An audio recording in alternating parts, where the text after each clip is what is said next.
So now we want to answer the question of why have we talked about entropy with the second law of thermodynamics?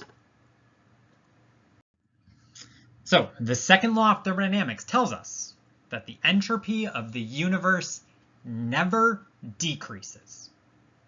Okay?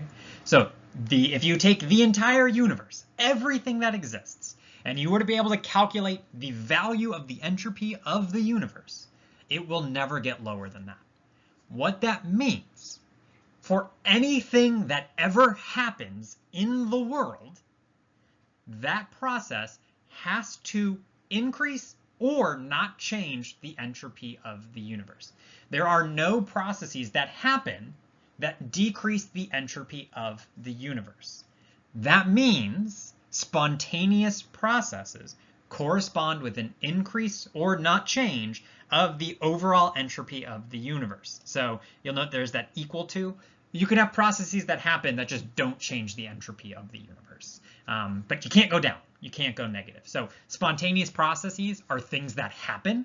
And so what that means is everything that happens corresponds to an increase in the entropy of the universe. So that's another thing to focus in on. We are talking about the entropy of the universe, not just some molecules. And so this is what we're going to be able to use to predict the spontaneity of a chemical reaction. Does the chemical reaction increase the entropy of the universe? Then it happens. Does the chemical reaction decrease the entropy? Would its happening decrease the entropy of the universe? Then it's not happening, right? Then it will not happen. And so when you go through these processes that increase the entropy of the universe, these spontaneous processes, these are things that happen, right? If that forward process, it occurring, corresponded to an increase in the entropy of the universe, that means the reverse of that process is impossible, because the reverse would decrease the entropy of the universe. So all of these processes, food coloring spreading out within water, that diffusion, that is an irreversible process. It does not happen. It doesn't matter how long or how much you try, you're not undoing this. Falling off a diving board, you just fall. You don't unfall, right? You can climb back up the diving board, but that's a different process. You can't just say hop out of the water and spontaneously make it all the way up to the top of the diving board. Heat always flows from hot to cold. If you just put a piece of metal in, say, water right here, you would never expect the water just to get hot, the piece of metal just to get hot and the water to get cold. You never have just spontaneous temperature imbalances, right? Those are irreversible processes. They don't happen. You are instinctively aware of the second law of thermodynamics. You can tell that this GIF is showing a process in reverse.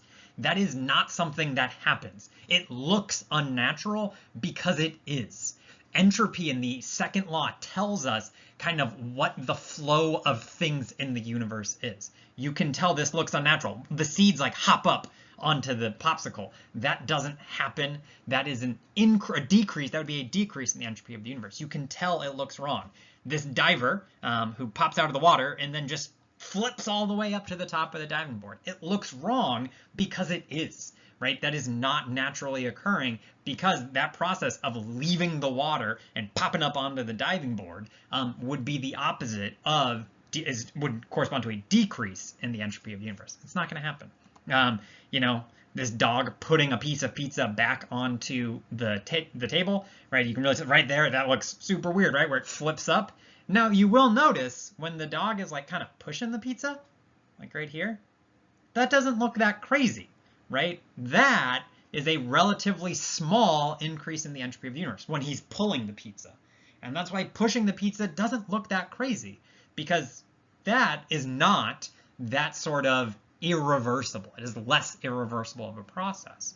And so these sorts of, kind of falling off a 40-foot platform, very irreversible. But, kind of in pulling the pizza off, or the pizza falls, but sliding a pizza along the plate, that's going to be pretty reversible because it's a smaller value of the change in the entropy of the whole universe. I can just watch these GIFs all day. All right, so Delta S universe is what the second law of thermodynamics describes. Okay, that we know that that value always increases. That's a little cumbersome because generally we're interested in chemical reactions. And so what that means is if I want to know the change in entropy of the universe, then I need to can figure out and compute the change in the entropy due to the chemical reaction. So that's what we talked about predicting the sign of previously. The fact that going from, say, a liquid to a gas increases, or say a gas to a solid decreases. But if we want to figure out spontaneity, we're going to need to understand or account for how the reaction affects the surroundings. Okay, how does that happen? One of the important aspects of this is that the only thing that can never be negative is delta S universe. Delta S of the reaction and delta S of the surroundings can definitely be negative. They have to just combine together to give you a non-zero or a zero or positive value. So, the chemical reaction, if say you're doing it in solution, or say the melting of this ice cube, there's an entropy change of the ice cube, but there's also an entropy change of all the water that was already in the cup, right? How has the entropy of that changed? And it's definitely changing, based on, or it's being affected by the ice melting in it. And so we want to account for both of those effects, kind of how does the chemical reaction entropy change, and how does that chemical reaction happening affect the surroundings? Generally, the solvent, we do a lot of aqueous chemistry, or the air around it, chemical reaction, or say the beaker it's in. We generally don't need to be too concerned if you're doing, say, a chemical reaction in Baytown as to how it affects, say, the air in Seattle. There's probably not a good even conductor, even in Houston, very far away, it's not really going to be affecting it. It's really that kind of local effect on the surroundings. If you start dealing with things in the atmosphere, those are much larger scales. But locally in the lab, we're really focusing on, say, the solvent or the air around our reaction. So again, when we look at these kind of processes, we can start to also understand what is easier or what is more likely to happen. We know that delta S tends to be positive. For the universe, that would be spontaneous. When we look at the system kind of focus, it still does kind of show us what we're looking at, that delta S of the system being positive is easier. This is more spontaneous. If you just don't care about your kitchen, it'll end up looking like this. A lower entropy system requires work.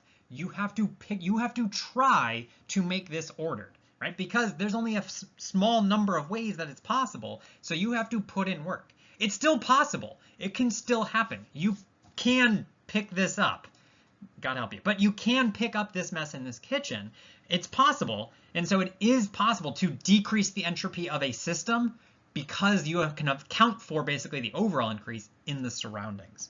And one of the ways that we can kind of understand the second law of thermodynamics is that atoms and molecules move via random motion. They just kind of bounce around. Molecules move around, they collide with each other. Collision theory, they just randomly collide with each other. And sometimes, hey, you got a chemical reaction. And that's all just happening randomly. And so if they're just randomly changing, the ultimate kind of what you're going to view, the ultimate output or products of, say, chemicals changing is going to be a pretty random outcome. And so the outcomes that are most disordered, there's a lot of ways that they can happen. And so if you're just kind of changing randomly, you just randomly pick an outcome of, say, a bunch of chemicals mixed and interacted, the most random outcome is probably it has just a lot of possibilities. There's a lot of ways that can exist. So raw probability, you just end up with one of those random outcomes.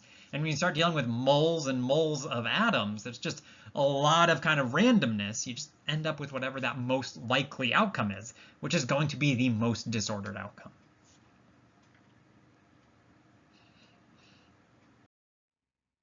Okay, another video down. No participation questions in this one. 1028 is what we're looking for this time. See you in the next video.